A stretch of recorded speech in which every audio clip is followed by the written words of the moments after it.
ہاں جی اگلا سوال کریں جی. اچھا جی علی بھائی، دوسرا سوال جو ہے، اگلا سوال وہ بیسیکلی کلمے سے ریلیٹڈ ہے. جیسے ہمیں پتہ ہے کہ ہمارا کلمہ تو ہے لا الہ الا اللہ محمد رسول اللہ.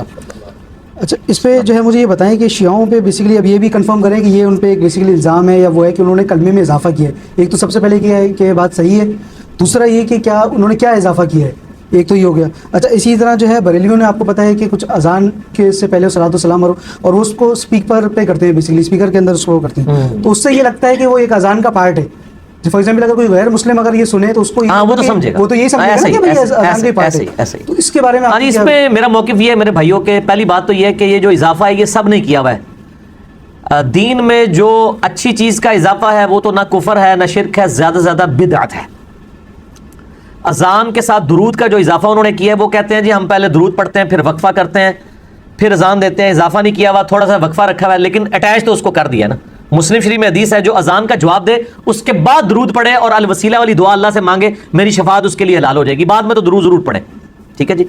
پہلے والا جو درود ہے وہ اذان کے ساتھ اس طریقے سے جوڑ کے، تو اس کی مخالفت تو خود غلام سعود سعیدی رحمہ اللہ تعالی جو پاکستان لیول کے محدث تھے بریلویوں کے اور علمی اعتبار سے میرے استاد بھی ہیں، انہوں نے تو باقاعدہ خود اس کے خلاف لکھا ہے اور انہوں نے بڑا یعنی سخت الفاظ میں لکھا ہے شرح صحیح مسلم میں کہ حضرت بلال ہم سے زیادہ عاشق رسول تھے، وہ اذان سے پہلے وقفہ کر کے درود نہیں پڑھا کرتے تھے.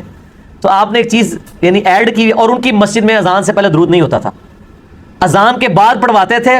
وہ بھی کہتے تھے 4-5 دن کے بعد ایک اذان کے بعد، روٹین نہیں بنائی تھی. وہ کہتے ہیں منع کیا ہوا ہے کہ روٹین نہیں بنانی ہے، اس کو کوئی عیسیٰ نہ سمجھ لے. اور 4-5 دن کے بعد اس لیے کہ ہم پہ کوئی وہابی ہونے کا فتویٰ نہ لگا دے. ظاہر ہے دونوں طرف بیلنس رکھنی پڑتی ہے نا، کیا کریں آپ کس معاشرے میں رہ رہے ہیں. پتہ ان کو بھی تھا، انہوں نے لکھ دی ہے یہ بات شرح صحیح مسلم کے اندر. تو اسی طریقے سے جو کلمہ ہے، کلمہ تو شیعہ سنی کا ایک ہی ہے، اشہد ان لا الہ الا اللہ وحدہ لا شریک لہ واشہد ان محمدا عبدہ ورسولہ، یا اشہد ان لا الہ الا اللہ واشہد ان محمدا عبدہ ورسولہ، یا لا الہ الا اللہ محمد رسول اللہ. 6 کلموں کے اوپر بھی میرا کلپ ہے، 4 کلمے ثابت ہیں پہلے اذکار کے طور پہ. تو آپ لکھ دیں 6 کلموں کا ثبوت انجینئر محمد علی مرزا، تو نکل آئے گا وہ کلپ.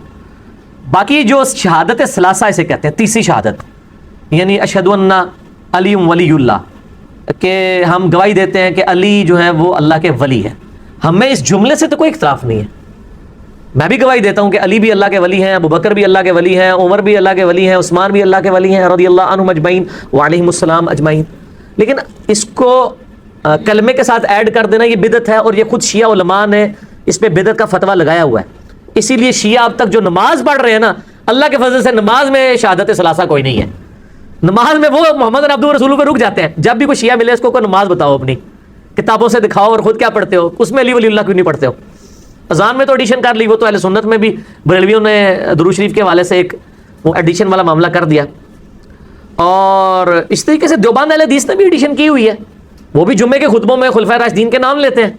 تو نبی علیہ السلام نے تو نہیں 4 خلفاء کے نام لیے، آپ نے کیوں لینے تھے، وہ تو بعد میں منع ہے. تو وہ جب آپ شیعہ سے بات کریں گے وہ کہتے ہیں آپ بھی جناب یہ جو حضرت ابوبکر کے لیے، عمر کے لیے، عثمان کے لیے، علی کے لیے، چاروں کے نام لے کے حدیثیں بیان کرتے ہیں، تو یہ نبی علیہ السلام کے خطبے میں بیان کرتے تھے؟ تو ہم کہتے ہیں نہیں کرتے تھے، وہ تو کسی ایک موقع پہ حدیث بیان کی تھی. تو وہ کہتے ہیں آپ نے بھی تو یہ ایڈیشن کی ہوئی ہے. یہ وہی بات ہے کہ بیٹا تو کیوں فیل ہوا، اب ارے تھوڑے دوست کا منڈا بھی فیل ہو گیا، آپ کے دوست کا بیٹا بھی فیل ہو گیا، میں بھی فیل ہو گیا، تو کیا کون سی نئی بات ہے، فیل دونوں ہی ہوئے ہیں. تو یہ چیزیں جو ہے نا وہ بدعات میں آتی ہیں. اس سے کوئی کلمہ لادا نہیں ہو گیا، کوئی دین لادا نہیں ہو گیا، وہ اسلام سے خارج نہیں ہو گئے ہیں.